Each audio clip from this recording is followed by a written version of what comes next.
currently we are living in an era which is driven, we are breathing, we are living, we are sleeping, we are eating AI, if I may put it that way, right?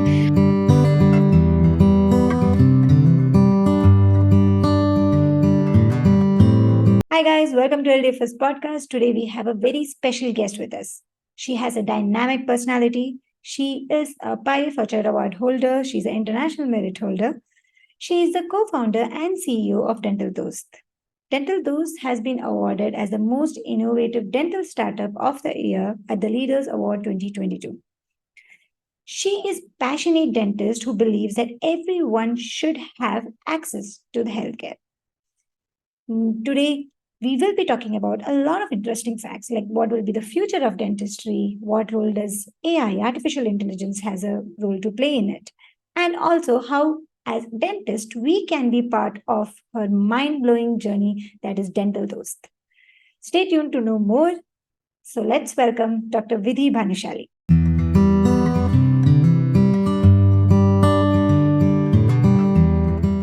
Hi, Doctor. Hello, Dr. Lakshmi. How are you doing? I'm good. How are you? I'm good. Thank you so much. First of all, congratulations for the award. Thank you. How did you feel after receiving that, Doctor? I think that's one of the stepping stones in our bigger vision of making oral care accessible and reliable for all, right? Yes. If the work is good and if the vision is clear, all these things keep coming in your way, in your journey. And I believe we should not make a big deal out of these things. No, but definitely this is a big thing for us because as a dentist, if you're starting a startup and that too, it has been awarded as a innovative startup, it means a lot. And we are really proud of you, Doctor. And to have you in our podcast is really awesome because I'm sure that viewers will get so many benefits, so many points which will be useful for them in their career. I'm glad to share my journey here. And even if somebody can take some inspiration and join the mission of the problems which the dental industry is facing, I think then we will have a successful point in making this podcast reach to the relevant audience. Yes, so true, so true. So, Doctor, first of all, I am really curious and I want to understand how did you come up with this idea about DentalDost? There were many triggers, but one of the triggers was the consequences which are faced by by the dental patients due to late diagnosis of their conditions. Now, for example, I have personally dealt with a lot of oral cancer cases where we know the outcome or the quality years of life are not being provided to a patient just because of diagnosis which happened in stage 4 and 5. Also, with respect to consequences for their heart tissues, now we know that oral caries are not reversible. Although we can reverse gingivitis at some point, but it's always best to have a preventive and a holistic approach towards oral health and deeply understands its impact with the overall health, which everybody, especially the patients, have very superficial knowledge of the same. And it's not their fault either. If I look back, all the diabetes and the cardio related momentum which have started among laymen were due to constant bombarding of required knowledge and the wisdom, because if you execute that knowledge, only then it turns into wisdom. Otherwise, what's the point of knowing things but keep doing wrong stuff, right? I have been constantly bombarded on people, and now they are taking, all right, I should be exercising in order to prevent, say, heart attacks. I should be having this right balance of my diet to prevent diabetes. But those kind of bombarding of a depth is not yet done with the dental fraternity. Multiple reasons again, but I think if we make use of technology, and we are in an era of AI where so much of manual stuff is been taken care by the machine, we have the golden chance and more than ever before to let this information out to people, and which was the exact point when I had in my mind when we started DentalDost, that a lot of uh, education and awareness is been done in other fields of healthcare barring dentistry. So why do we Why do we leave it behind? Why do we only, as dental surgeons, focus on corrective and cosmetic side of things? Why do we only wait for a tooth to decay so much that we have no choice but to tell a patient you only have to go for a root canal treatment or an extraction? We know all of these could be prevented, but are we putting in a proper structured format to give it to the audience? Maybe no. Let's give it a try. And that's how it started. Okay. That's actually an inspiring journey because the kind of things which you are saying is so true. People are not aware about those things. And they are hesitant also to an extent to go to meet a dentist if they are having issue until and unless it's something which they can't bear. Only then they'll visit. But the problems of the dental happens to be much more than the teeth. It affects the heart, it affects other things, and people should be aware of that. So that's a great kind of I think journey which you have started. And I would really want you to just sum it up and let the viewers know and understand that what does a dental dose do for a patient and a dentist. It's a very seamless journey if we are to bundle in a structure for you viewers and dentists to understand what exact are the touch points and how is the workflow. So as I mentioned, let's first understand the problem, which is not being enough aware and educated of your oral health if you are not being motivated to take the right steps. And even if you are motivated, in certain regions, we know what is the situation with respect to a balance of number of dentists versus patients. And even if they are aware, educated, and motivated, they may not get access to early appointments or even early screening for that matter, right? And consultations. What's happening in the UK? What's happening in India? First three elements are missing: no awareness, no education. What's happening in the MENA belt? Maybe somewhere a balance of there is awareness, some insurance is covering in certain regions there is no insurance. And again, people think the teeth which are visible in the front should be good and in the back it's okay to have anything. This is a correct, कोई फर्क नहीं पड़ता. So solution to that problem is number one, being aware of the situation, what is happening in your oral cavity as of now, as of today. Pain or no is secondary, but at least be aware of how many teeth do you have to begin with. People don't even know that, right? What's the count of your teeth? Like, I don't know, third molar hai, nahi hai, whatever. Yeah, right. How many are diseased, non-diseased? What's your oral type? If you are following a good routine with right products or not. So for that, the solution which we have for users is simply scanning your oral cavity through your smartphone. Right? So you do this action, front, upper, and lower. That's all. Within 5 to 10 seconds, you get a preliminary screening report of your oral cavity covering all the things which I just mentioned. Post that, the first level of awareness is now created. All right, I have these many number of teeth, and oh, I have 4 patent fissure caries which are not hurting right now. But if I don't get fillings in time, it may end up in a deep caries, and I may have to go for a root canal or extraction. Better get the filling done in time. Or even before that, a child whose oral cavity is scanned by the parents, they would know, all right, my child has, say, deep fissures, right? And we can avoid cavity by sealants. Correct? This is all happening sitting at their comfort of their home in the comfortable chair and not the scary dental chair, right? So this is first workflow where a user is scanning. Later, for consultation, he can immediately book an appointment to discuss more about the report which has been generated with our partners. So in the regions outside India, we have partners. In India, we have an in-house team of dental surgeons who are available round the clock 24/7 to help them with consultation. Third step, now a user know, all right, habit-wise, my oral type is, say, general oral type or dry oral type or bleeding oral type or malaligned prosthetic oral type. People don't even know their oral types, which they would know after the scan. I should be using these products. Habits is sorted. I should be using, say, okay, the habits is sorted. I should be getting my cleaning done because it has been 8 months, 12 months, whatever, will come into hygiene. And I require four fillings or two sealants because of what has come in the scan. Now he needs to go for a treatment. We have partner clinics across the country, and we are also now extending in the other regions where these people get the treatments at our partner clinics. And the partner clinics also have received the information about the patient scan, medical dental history, because he has already been consulted. They do provide the treatment.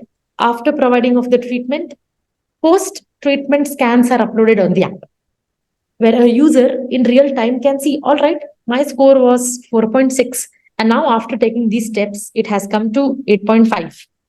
The best is till 10. So now I need to maintain my oral cavity, and by using the right products, I can maintain the level of 9.9 or 10. So I hope this sums up the entire flow, right from not knowing anything to getting all the right steps done, and not just stopping there. Keep remotely monitoring your oral cavity by regular scans. Yes, yes. And doctor, it's very clear. And in fact, I should tell you that I have actually personally downloaded the app. And then before this meeting, I wanted to see like how it is and how a patient can feel. And I made my husband also do it because he's not a doctor field. So I'll understand that how easy and difficult it is. It's very easy. And I must say that sometimes when we upload the photos and it is not right, the kind of response, the directly a message comes to your WhatsApp saying that this is the procedure, this is the video, this is how you should upload your photos. And the kind of diagnosis, provisional diagnosis, which it gives is also pretty much accurate.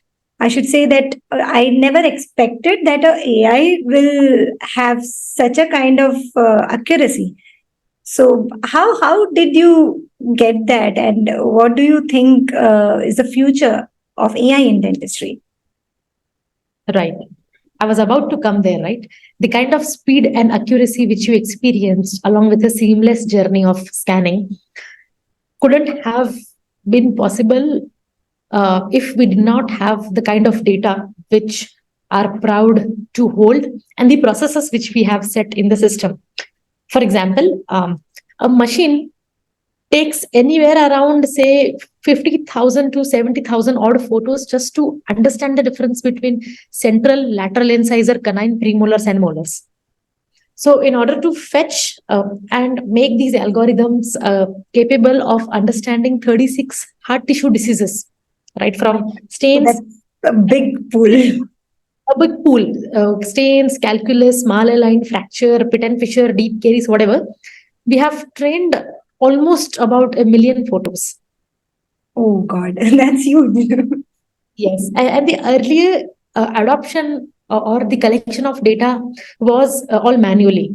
We conducted dental camps, we went in dental colleges. We had made a different app, which was known as the DentalDost Interns app, where they were collecting data manually while they are giving consultation to the patients, especially pre-COVID and during COVID time.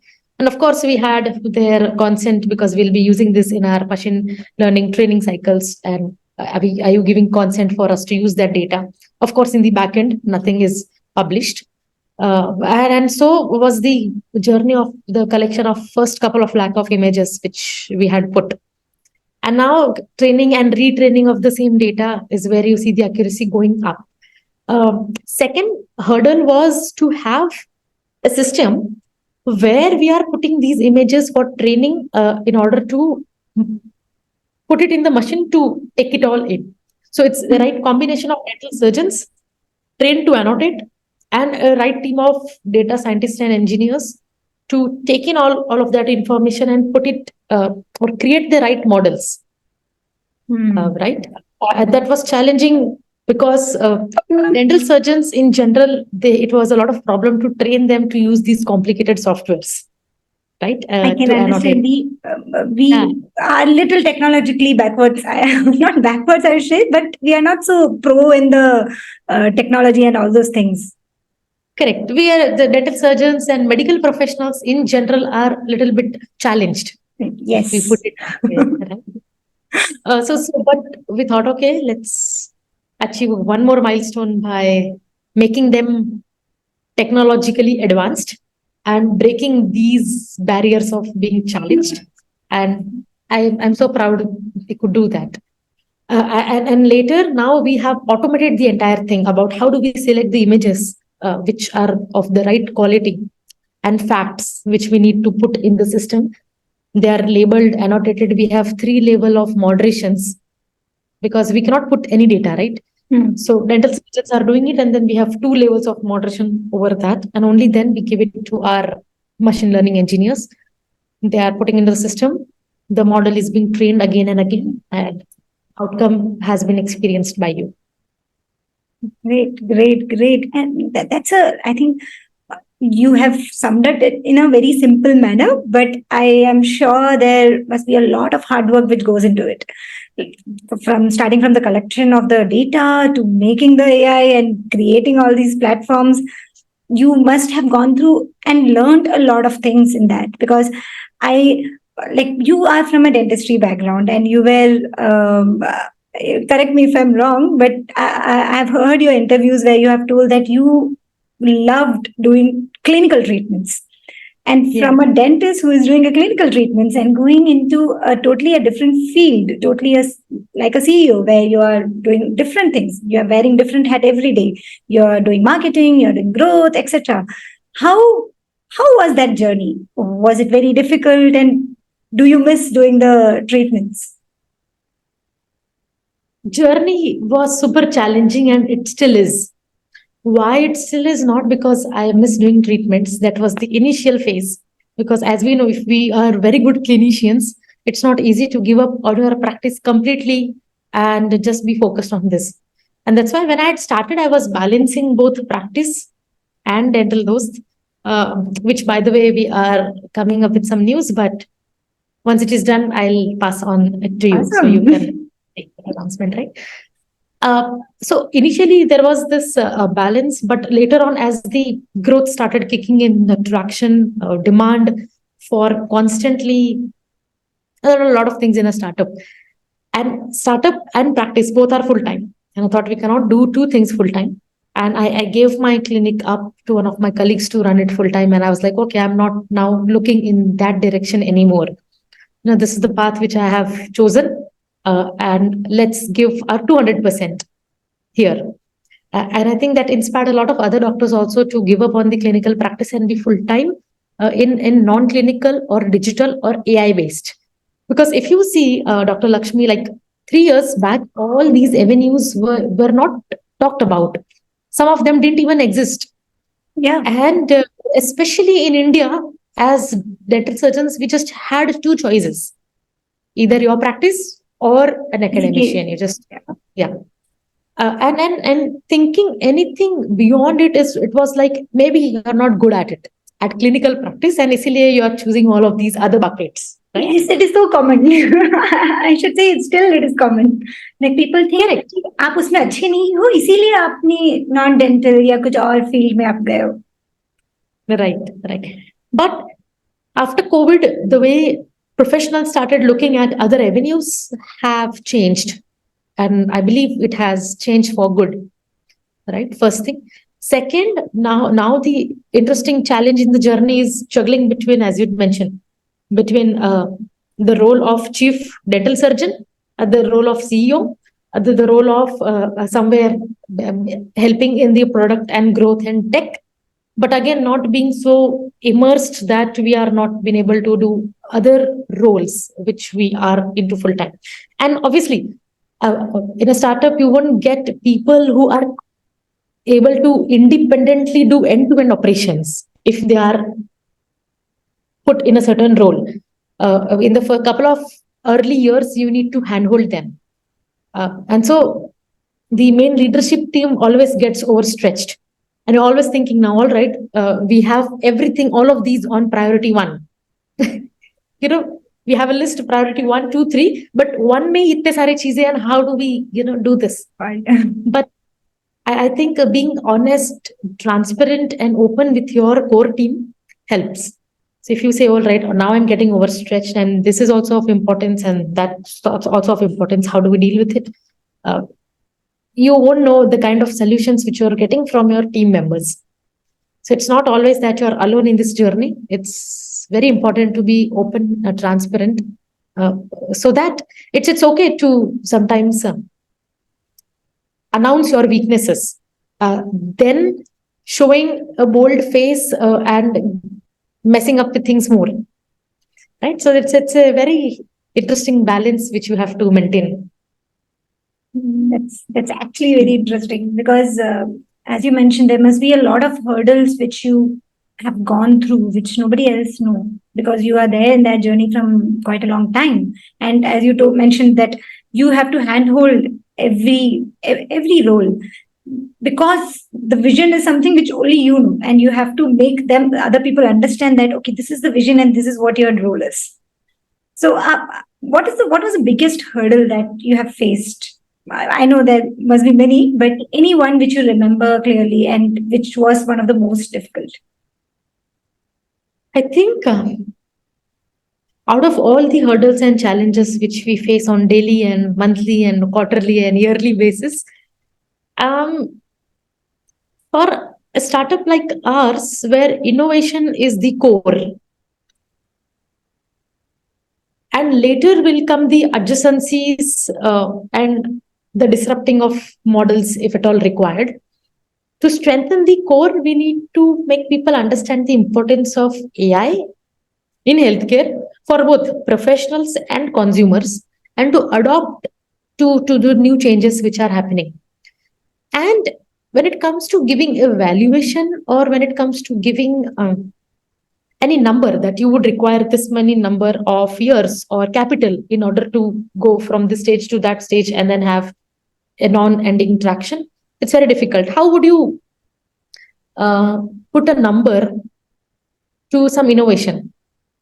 Now, putting a number to tangible products is easier compared to intangibles like this. So, having said that, one of the biggest hurdles which keep coming is the capital management. You never know, so much of time and money and effort is going in R&D. And again, it's not measurable, right? We know the milestones and goals which we have to achieve. For example, as I mentioned, we are detecting 36 diseases on hard tissues, and we've started doing it on soft tissues. Inflamed gums, receding gums. We are now working towards detecting early stages of oral cancer in the precancerous lesions, the precancerous conditions, and then move towards oral cancer. So, capital management in this area, maybe, or in this sector, is super challenging. And only a few people can understand. I mean, when we are moving ahead with anything, we do a product market fit, we do founders market fit. So, similarly, the ratio of product investors fit, where the investors, either in the angels or the VCs, are able to connect with the vision and help you with the constant capital which is required, because startups in the early stages, a lot of money is required to build that kind of speed and traction. So, but I think if you think deeply and think through end to end, you can find solutions. Awesome. So, Doctor, this as such, the teledentistry, which is totally based upon, like when somebody patient comes to you, your app, after doing that, the consultation is done. Teledentistry kind of thing is done, right? Before COVID, I think if you have asked many of the doctors, they must have told you, especially dentists, that it's not possible to do teledentistry on phone. How can we do that? We can't give you consultation. We will ask them to come over the clinic and let's have a look. But during COVID, we didn't have options. We had to do that. So that actually opened up from our point of view also that, okay, we can do something like that, but it's very difficult. How did you train not only patients, but also dentists about how to do a consultation over a call or a video call? First of all, strong conviction before COVID that this is the future. And during COVID, we realized, oh, it's no more the future, it's the present. And we should adapt to these changing times. But it was super challenging before COVID happened to convince dental surgeons to believe in the power of delivering oral healthcare in a digital way, right? First is the digital way, then comes the AI way, and now the whole world is moving towards Gen AI. So now we are also doing a project where through Gen AI we are predicting and showcasing how will your oral cavity look like if you don't take the necessary steps. For example, the progression of your existing diseases or the progression of your healthy tooth into unhealthy if certain things are not done right. So if you have a patent fisher caries and you won't do anything for 6 months, 1 year, 3 years, how will it grow? And what are the increases of pain, money, time which will be required? And we can generate it. That show me my mouth after 10 years if I keep on with the current set of habits. Oh, wow. That is good. That's really interesting. Yeah. So that has been the journey of I think the entire dentistry from non-digital to digital, now AI and the other stuff. How did I convince them to annotate and to follow a teledentistry path? Was first thing I went through all the syllabus which we have in the dental curriculum and education, and it did not touch in depth of all these points. Maybe dental surgeons we are taught to consult a patient in person, but a lot of things changes when you are not able to see the person, right? We are taught in medical schools first second year, you observe the gait, you observe the expression, you observe how is he coming and how is he sitting. So you would, before talking to him, you are actually making those mental notes, which is not present, which is not possible in teledentistry, where if Yes. you're sitting on audio you can't even see him. In video at least you're able to see the expressions and the other elements of a patient. So I thought, all right, if we do not have in the syllabus, let's make our own syllabus. So we made a curriculum of right from the basics to the advancement of what are the steps taken in a stepwise process, right? It cannot be just haywire or haphazard. And obviously having it backed up with the data which we have of total number of patients consulted, we've served more than 1 lakh patients. And how has their behavior been if they were consulted in this format versus B versus C versus say audio and video, and how many of them have actually been taking actions. So this mode is working for sure compared to mode B. So a lot of iterations, and with the path now we have like a bible of teleconsultations. Wow. A skill set or the curriculum, a complete bible of data annotations. What is data? How do you annotate it? Why will you annotate it, etc.? A lot of things. But So we have this huge database of all our learnings from day one. that's deep research done in the teledentistry field, I feel. Yes. Awesome. And doctor, this journey, the whole dental dose, what it is, implying and what it is actually doing, if as a dentist, as a young dentist or as a clinic owner, how can we be a part of your journey and be a part of the disruptive journey which you're going to do in the next future? How can we do that? Right. No, I believe everybody should come together and in hand we can make the real change. Right. It does not matter who's leading it. Maybe we were chosen to lead maybe the AI based dentistry and to carve a path which didn't exist earlier. But it's not just limited there, as you mentioned, right? Whoever wants to come in the mission, only then we can make it as a momentum, as a movement, which other healthcare faculties saw. And now we are seeing. Now, if you think people are exercising daily because they don't want heart attacks and they are balancing their diet to prevent diabetes, it's not a thing of a year or 2 or 5 years.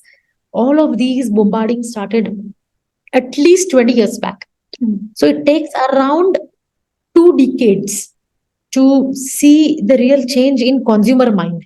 And for that, I feel so glad that you asked this, but even without asking, I keep telling people that, let's join hands in hands and in whatever capacity possible, let's drive this mission of making it accessible and reliable for all. right? And in this comes all the various things. So again, we have a step-wise thing. When a student is learning dentistry in dental school, we have programs like Impact Program, which is a certification course, where we teach them right from the basics of digital dentistry to the advances of what all recent advances in both clinical and non-clinical dentistry have emerged. Wow. So before they graduate, they know what's happening in the world, which is a biggest gap between academics and industry requirements. Second, as soon as you graduate, if you are skilled enough by courses with us or somewhere else, we have openings where they can come and work with us, not just as a full-time member of DentalDost, but we have multiple affiliate program as well. So even if you are not full-time with us, and you are busy with the practice, or you are busy with making content and making the drive through content like you, right? Podcast and YouTube and this and that, but still you can be a part where through our affiliate programs, through our networking programs. And third, we have a set of partner clinics who are obviously delivering the treatments and services to the patients when required. So we have DentalDost Partners Program, which are for professionals, in which we are completely digitizing their experience, not just by making them deliver the treatment side of things, but we have something known as DentalDost AI Smart Kiosk. So inside the kiosk, it's a hardware, a proper kiosk in which a software has been put where a patient can come and scan their oral cavity, but in a much fun, fast, and easier way. Wow. And what I mean by easy is patient need not click photos. He can just be in the front of the kiosk and record a video. Just do an action like and that's all, right? Through AI, we have built which will automatically derive the right images out of that video and give you a preliminary screening report. Wow, this And is innovative. yeah, and then final thing, I think it's not just limited to our dental professionals, but the whole ecosystem needs to come together.